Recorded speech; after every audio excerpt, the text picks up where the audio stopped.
اللہ الرحمن الرحیم۔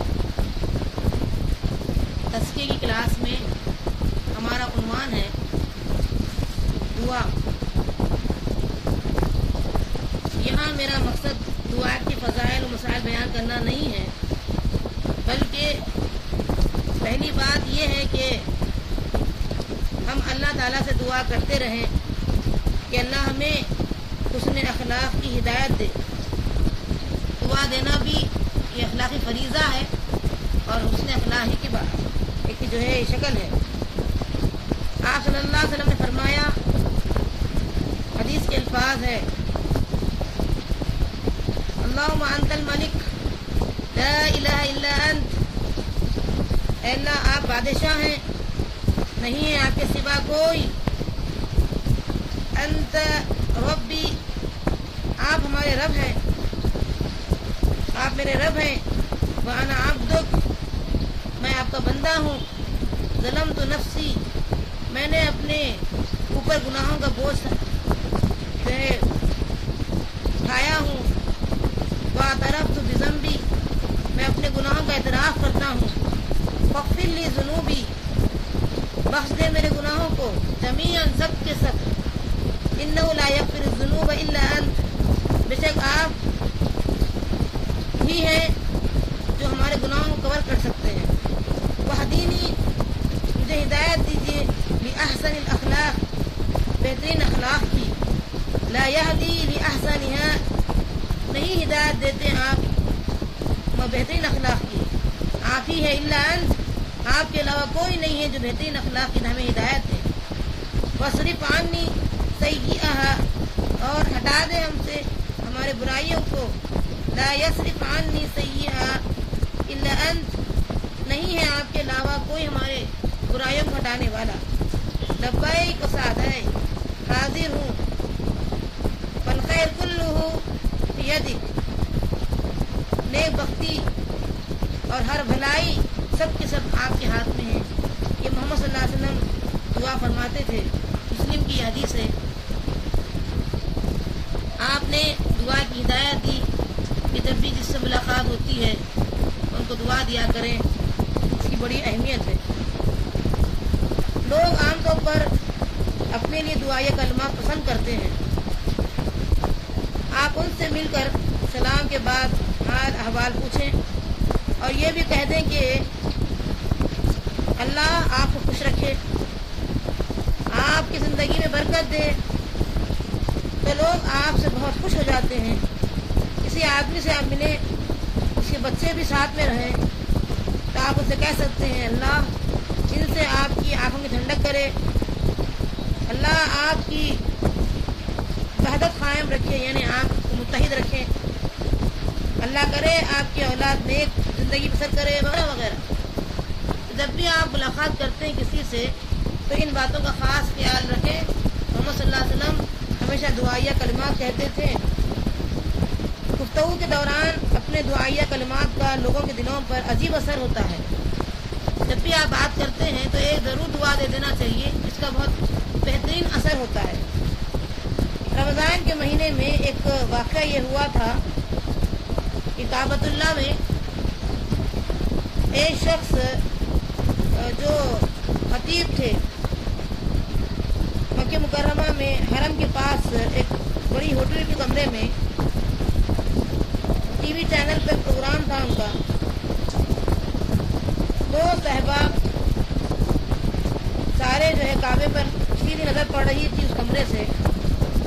پروگرام میں جو ہے لوگ اثناء درس کے درمیان میں خط قلبی کی وجہ سے رو رہے تھے۔ اتنا بہترین ٹاپک تھا اور ایسی باتیں تھی اس میں کہ لوگوں کا دل پگھل گیا اور رو رہے تھے۔